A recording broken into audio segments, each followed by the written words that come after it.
All right, I'm just going to warn you. I formerly worked in financial services before I started Bridgr. You're going to hear from Regina. She's had this awesome career in financial services, and that is a sector that is a notorious laggard in CX. And so we're coming in hot today. There's going to be a lot of truth telling. Hot takes. Yeah, hot takes. Hot takes. It's going to be a bit salty, at moments spicy. Spicy. Yeah. So get ready. We're actually really looking forward to it. I think we're going to talk to you about CX beyond the basics. I know there's been lots of conversations about data and tech, but when we were preparing for the conversation, we were talking about what's at the heart of resistance. Why is it hard to execute CX transformation? And so today's really about the toolkit that doesn't often get talked about, but that's really critically important. All right, so to start, look at us. Adorable. I feel So like we would cute. have been friends back then. Oh, We're already friends absolutely. now. So adorable. Tell us what you wanted to be as a kid. So when I was a little girl, I wanted to be a lawyer. I don't know why exactly. I think my mom was watching LA Law at the time. And for whatever reason, I never pursued it. I ended up in college being an accounting major, which was like so far from like my true calling. But it's funny now looking back, I kind of realized, little girl Regina was right. Like I am a little bit of a lawyer, I'm an advocate Yeah. for our customers. Yeah, absolutely. And tell us about your job today. So you're talking about your role. What do you do? What do you love about it? What's hard about it? Yeah, so what I really truly love about customer experience is marrying my 20 plus years of financial services business experience with my passion for being an advocate for the customer. And I do legitimately get excited every time I see a path forward where we have an opportunity to do right by the business and delight the customer at the same time. I just find those moments of brilliance. Those are my favorite days. My least favorite days are the frustrating days, right? The small internal changes that we need to make to bring CX to life. This is a good segue to our first topic, which is all about hands-on CX skills beyond the obvious things that are talked about when we think about CX mandates. So let's kick off with the heart and soul of customer experience, which is human-to-human interaction, human skills that make that magic happen. It's interesting. I think COVID accelerated for sure the digital focus. That's right. And now AI, the next industrial revolution of AI, is also tilting us even more towards the role of tech and data. And an observation that I have is it feels like when I talk to leaders who are doing this work, the tech is way outpacing the human skills necessary to deliver CX. So I'm just curious, in your experience, you've done this work across many organizations. What are those common CX skill gaps? Yeah. It's funny you say the tech is outpacing. Like, I think there's like some sort of like just fundamental acceptance by these large financial services companies that they have to invest in tech, right? And Right. so they're out there and they're doing it. Like, what's our AI strategy? But there is no sort of just natural inclination. Like, it's time to invest in talent. It's time to invest in people who think differently. And I think that for me, what I see, and again, like coming from a focus of these older, more established, successful financial services companies that are pivoting, the big skill gaps are design and product management, right? And design, it's not just hiring some designers and placing them around the company. It's creating a design culture. And that entails design leadership and hiring heads of design that are directly linked to your brand, that are going to bring the message from marketing consistently down into a design team that's aligned with your digital products and persistent in supporting those particular digital products so that they both are getting the message from the design leadership, but also consistently deploying it on a product that they're familiar with. It's a far cry from a couple federated designers dropped around the company. On the product management side, poor product managers, I mean, they are really the heart and soul of doing this correctly. And you want a product manager that, I was saying this morning, that you trust with your life. I mean, this person is going to own your product and make these decisions day to day. And unfortunately, what I see over and over and over again is just picking people that don't have a product management skill set, experience, education, and retitling them. So-and-so's available, they just finished up something, let's put them on as a product manager of this digital product. Once in a while, you can see that work, somebody just has an innate natural skill set, but most of the time, just retitling someone to product manager is not gonna get you what you need. It's such a good point. For different CX functions, even the title of CX, whatever you are, I have seen a pattern, especially in financial services, but in large enterprise organizations across sectors, where the actual discipline of the craft is so misunderstood, and there's a kind of resistance to understanding. That's right. The hiring process then tends to center around, let's find a high potential, high performing leader in another area, whether that's distribution or product or marketing, and put them into the CX role. Yes. And some of these people are our clients, and my heart breaks for them because the organization had a very good intention in doing that. But what you're actually doing is making it very difficult for that leader to be successful, and you're setting up the CX mandate to fail. Because CX is a specialized discipline, and most organizations will have to make some upfront investment in bringing those skills in. And then as you mature, you can look at leaders who have the enterprise view, who can think about the system. And so I think when we were talking, we want to call that out. Like, stop doing that. Right. Stop the madness. Stop the madness. Yeah, because you're going to fail. And you've now taken someone who was high performing and had so much runway, and you've put them in a really difficult challenge. And sometimes they can't come out of that, which is really also really difficult. And these may sound like small things, but when that's happening at scale across multiple projects, and in the world of CX, where CX usually has some degree of like medium to high visibility, it chips away at the culture. It damages the credibility of your CX rollout as well. 100%.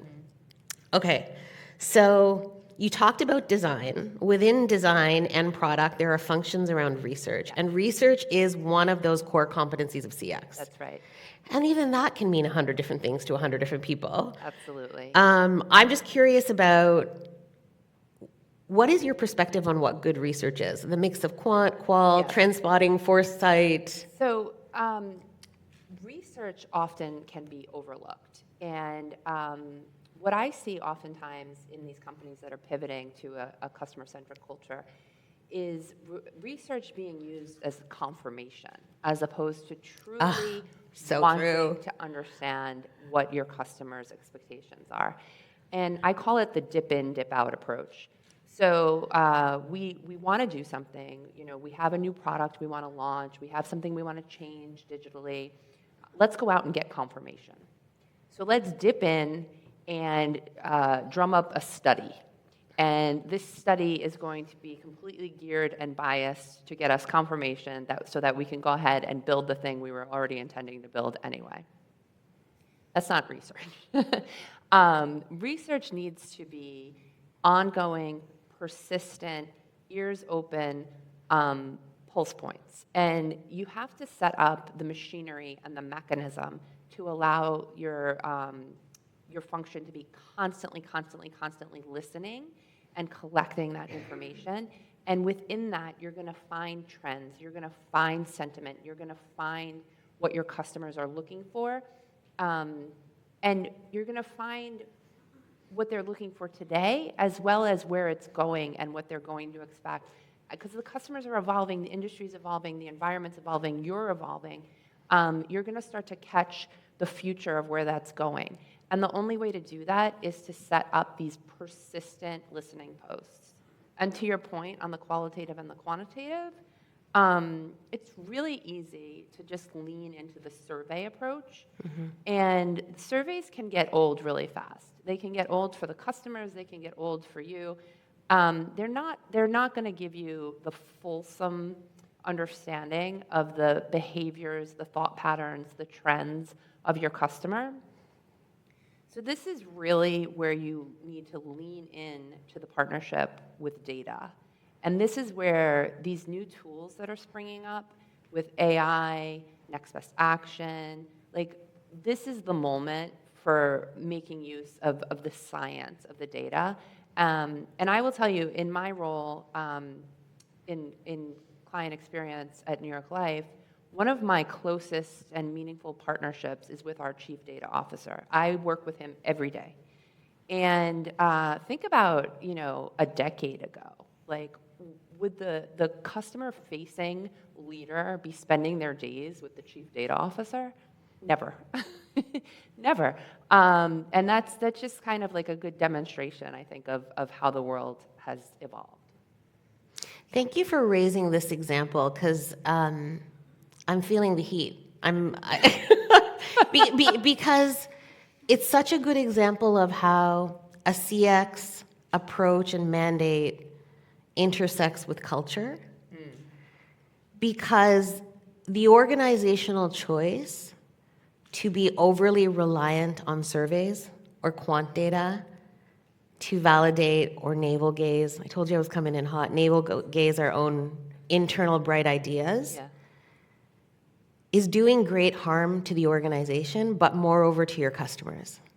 We are living right now we're beyond the experience economy, we're in the transformation economy. Your customers, your people within your organization want to be seen and heard. They want to be understood. That is the gateway to differentiation. That is the gateway to bringing your technology to life in a way that means something to humans. And so that's a choice, right? We can choose to be different. In the work that we do around CX systems, we're always looking at what are the internal patterns. I call them self-limiting patterns. This is turning into business therapy talk now. But what are the organizational self-limiting patterns? And one of them is the choice to keep doing what we did before, even when we know that's going to get us to the wrong outcome, because it's the path that we are comfortable with. And my message to everyone is you're doing great harm to your future as an organization and to your customers who desperately want you to take care of them. Okay, this is a good segue into the next juicy topic. CX and change management. There is so much to be said on this one. It's a tough one. It's a tough one. It really is. It is. I feel like the first thing that needs to be said here is we must acknowledge there's a lot of complexity in change management around CX, because CX is challenging everything, the inherent business model, how people are used to working. And so I'm kind of sick and tired of people looking for the simple answer, because that's how we get the sort of performative CX. So anyway, tell me what your experience has been in how change management has failed CX. It's funny what you say, like, stop looking for the simple answer. This is like a talk I have to have with myself every day. And a mantra that I've had lately is like, disappointment comes from the wrong expectations. And I tell myself this in the morning. And because it's not simple, right? Like you're not just going to walk into a room and get buy-in. And even though I so passionately believe that what I'm telling this room full of people is great for our customer and great for our business and great for our bottom line, the truth is, like, a lot of times they're just not ready to receive it. And I will say, in my experience, I had at my former firm, and I have now, tremendous support from our CEO.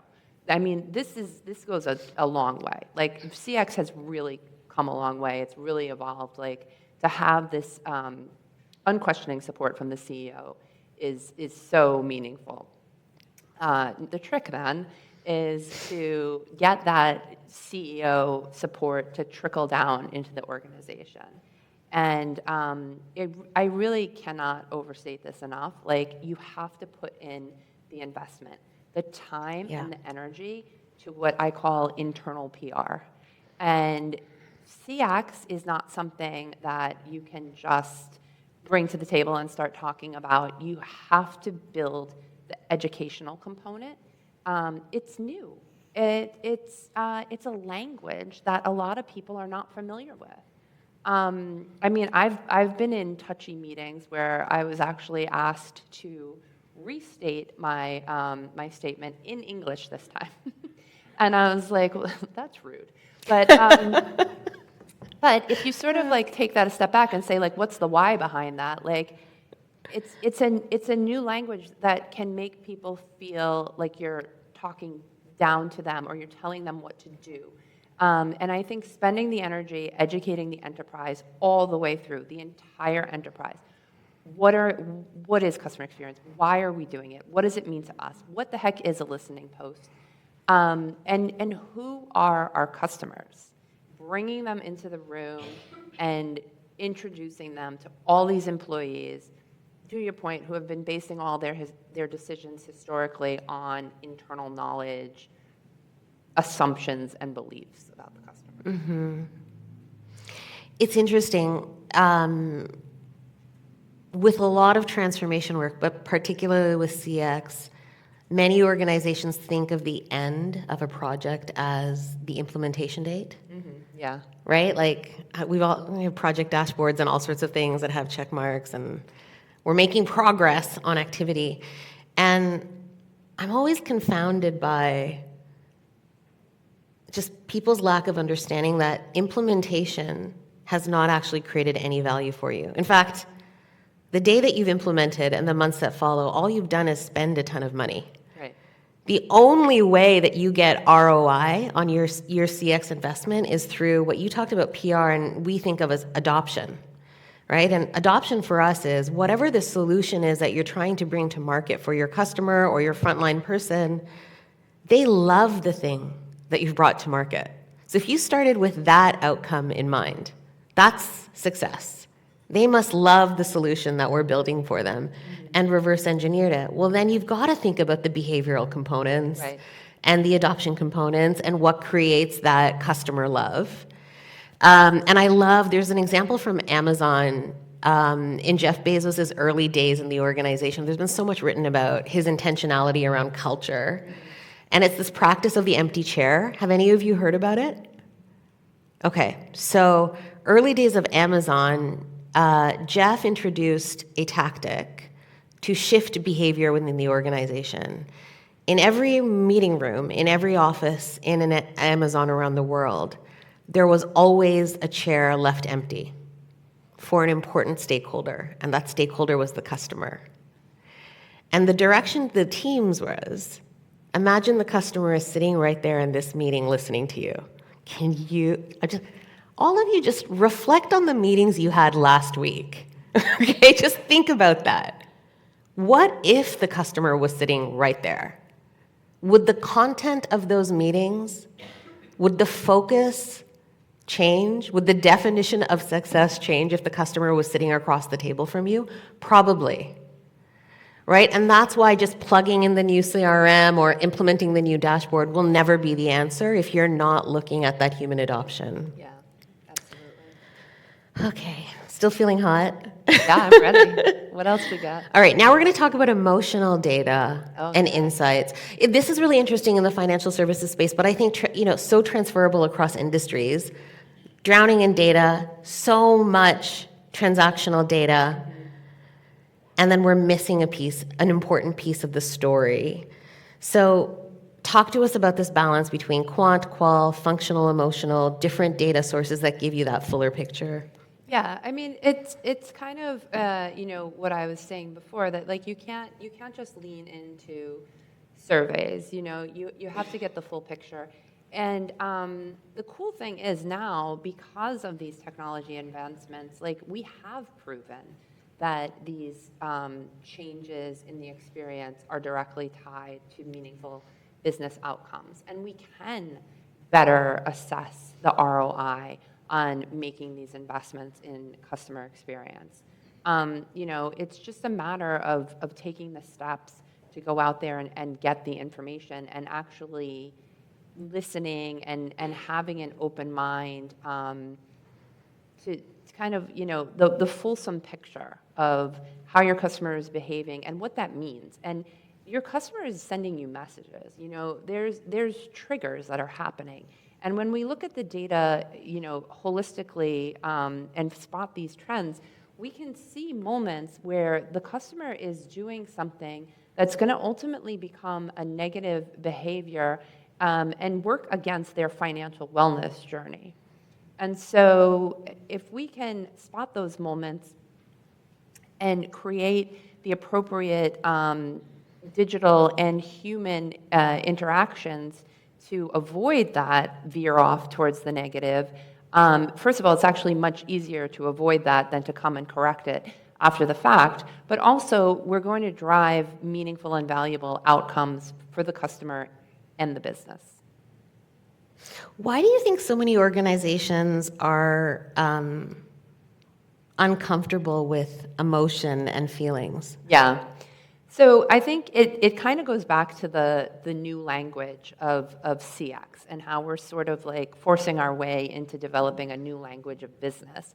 I mean, if you think about how you were educated, coming into the business world, like it was about science, it was about facts, it was all business in the boardroom, and customer experience is defined as the perception your customer has of your brand at every interaction. Now, if you take that sentence on its face, like it sounds very emotional. Like, how would I ever begin to make use of that? Like the perception our customer has of our brand. But the reality is, if you really think about it, every interaction is an opportunity to improve customer satisfaction, customer loyalty, customer engagement. And as I said, now that we have all these amazing data and technology tools, we know that those three things drive revenue and profitability, and they change the course of your business. I want to say to all the organizations that are allergic to the feelings, like, please medicate your allergy to emotions. No, really. Like, we have to get over that resistance. And what's so interesting in the financial services space is money, making it, saving for it, investing in it, depending on it when something goes wrong. Yeah. Sorry, guys, can you help me pull it back to the pyramid slide? It's one of the most emotional things that humans will experience in their lifetime. And yet we choose to say, la, la, la, la, la. No, there's no emotion around money. It's so true. We were talking about this last night. I work in life insurance. I mean, what could be more emotional than life insurance? I mean, you're coming from the grave to give your children a safety net. Like, that is all emotion. But that's, at my office, that's not how our actuaries are talking about it.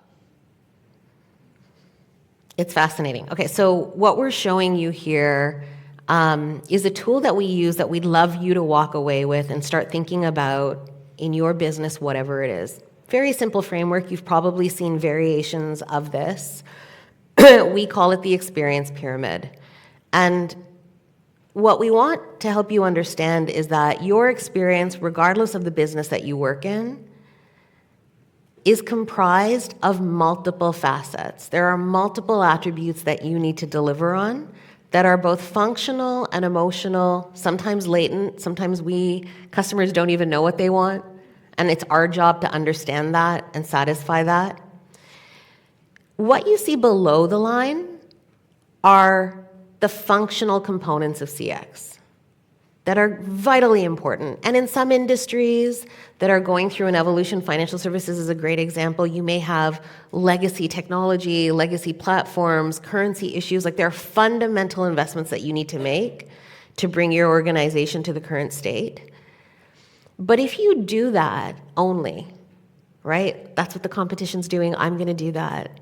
In the absence of understanding the emotional attributes, you will lose. You will lose. The below the line game is a commoditized game that doesn't actually address what a customer really wants from you, which is to deliver on all layers. And it's your job to understand what does that mean. So I'm going to give you a quick tip of something that we do with clients so that you can try doing this when you go back to the office. Look at your CX roadmap or your transformation project list and just map your projects to the layers of this pyramid. What is this project actually delivering? Is it delivering convenience? Is it delivering simple, fast, and easy? And what you'll end up with is some cluster analysis, okay? And the headline here is we do this for clients all day long. And I'm going to share with you, upwards of 95% of transformation CX roadmaps are wholly focused on below the line. Just think about that. We're making unprecedented investment in CX like we never have before. And by design, we're choosing to invest all of our energy in table stakes. You will not be successful. You will never be able to prove the business case on CX. And because most organizations are bad at it, if you're an organization that has the courage to step up and start doing ethnographic research and focus groups, you will leapfrog the market. Really, that's all it will take. Okay, we're going to keep... tools and techniques for training teams to better understand what you were talking about before, the PR and education. Yes, yeah. So a couple tools and techniques. I'll give one example of something similar to what you were saying about the Amazon customer in the room. We have something called a customer insights roundtable. And we bring together various business partners that have interest in learning more about the customer, and we use it for two purposes. One is to encourage the growth of that listening infrastructure, and to really crowdsource around the company, getting more access to data, getting more eyeballs on data, getting a more wholesome picture of our customer. And then also the part two, the more sort of educational component is, introducing our customer to our employees. Financial services especially, there's oftentimes people that have, many people that have been at the company for a long time, that know that company well, that have tremendous institutional knowledge, but they've lost touch with who the customer is. And they've gotten really used to getting into a conference room together and pontificating on what they believe the customer is and what they want. And it's very easy to fall into that trap. And so we're sort of using these habits and routines to reintroduce the customer to our employees. You have a great story that you shared with me when we were prepping about how that emotional need in industry, the trust piece. Yes. Yeah. Yeah. So it's funny you were saying about, people are afraid of ethnographic research. I had, at my former company, a very progressive and fantastic leader he was chief digital / CX. And we kicked off an ethnographic study with a great little firm called Gemic. And we were looking for some white space in the financial services environment. And we said, where can we go that'll be differentiated? And what we learned is that, there's still this long-lasting hangover from the 2008 crash. And that was a watershed moment for financial services. The world changed, and no longer were customers willing to accept the black box of the trusted financial services institution. They were no longer going to just hand their assets over and let you do what you do. That was gone. And so admitting that, understanding it, and realizing that from this point forward, customers want partnership. They want to be involved. They want transparency. They want to co-create. Leaning into that can really accelerate your experience-led culture, I think. We want to leave room for questions, so I'm going to go to a wrap-up question, and then we'll open it up to all of you. What's one piece of advice or a takeaway that you have for our CX leaders in the room? So I think for me, like it goes back again to advocacy and not being afraid to shatter the norms and to question what your industry has been doing for a long time. I learned a lesson from Ally Bank. I think they're, a masterclass in customer experience, both in their digital ecosystem, but also in how they advocate for customers. And they take pain points and they turn them around. They use them as proof points to advocate that their customers need change. And they're willing to stand up against the industry and drive that change. You hear sometimes here and there an airline that's willing to do that. I really think like that to me is like where this all comes together and where I can bring value. Thank you so much, Regina. So we'll open it up to questions.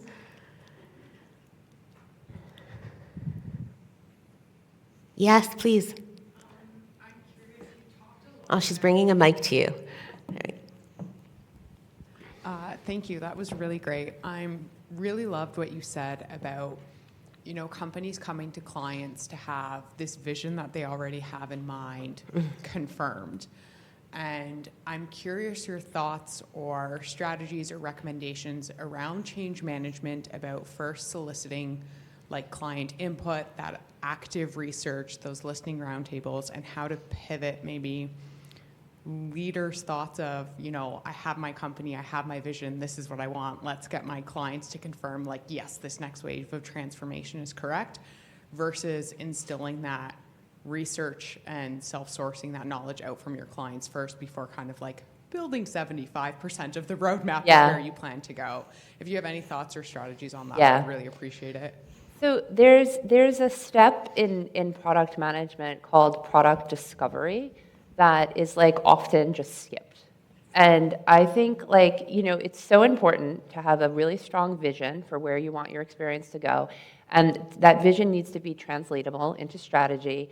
And that strategy needs to be, readily translatable into handing off to your delivery partners. But there's a step in between, and it's product discovery, and like you cannot skip it. And you have to bring together the engineer, the product designer, and the product manager, and that is where they need to hear the research, the full data set of the behaviors, the patterns, the trends, and the feedback, the surveys, the verbatims. And they need to partner together there and sort of cycle through that discovery. And what comes out of discovery then goes back and feeds your strategy again and potentially alters your vision. And it all is a cycle that works together. I'll tell you what we do. We have a method that I like because it's really scrappy. And it's to start with the data that you have in the organization and look at it. And examine, is that data wholly transactional and functional, or do you actually have any emotional attributes? That's the first step. Do we have it or not? Yes or no? No, big red flag. Now, if yes, the next question to ask is, what is the source of that data? Because we'll often see in organizations, well, we know how the customers feel. How do you know how the customers feel? And so there might be a customer success team or someone, and it's kind of by way of the intermediary, which is also a real red flag. Not to say that the intermediary's input is not important. It is, but it's one stakeholder's input. How would you like it? In Canada, I'm thinking about like terrible brand experiences, but like telco, right? So your experience with your cell phone provider when you like call in, how would you feel if you knew that that cell phone provider was optimizing their CX for you by talking to the agent that you spoke with who delivered a totally dissatisfying call? You'd be like, what?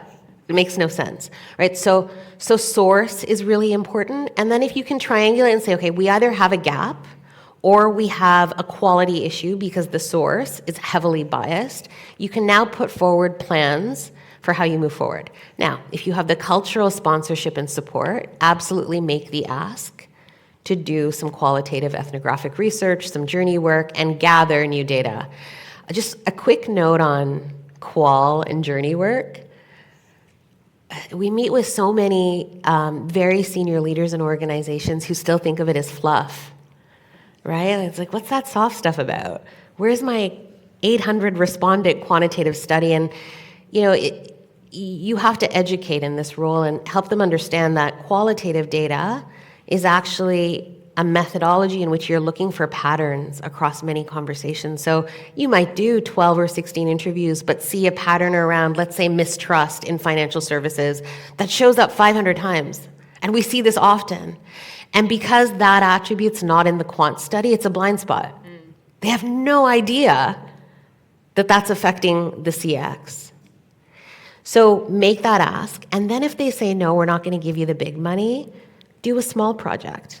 Do a handful of interviews. You will learn something, and those stories will be very powerful. They will 100% uncover a blind spot, and then use that to then fund the next piece of work. Okay, I think we're good? Yes, we're good. Thank you so much for your time.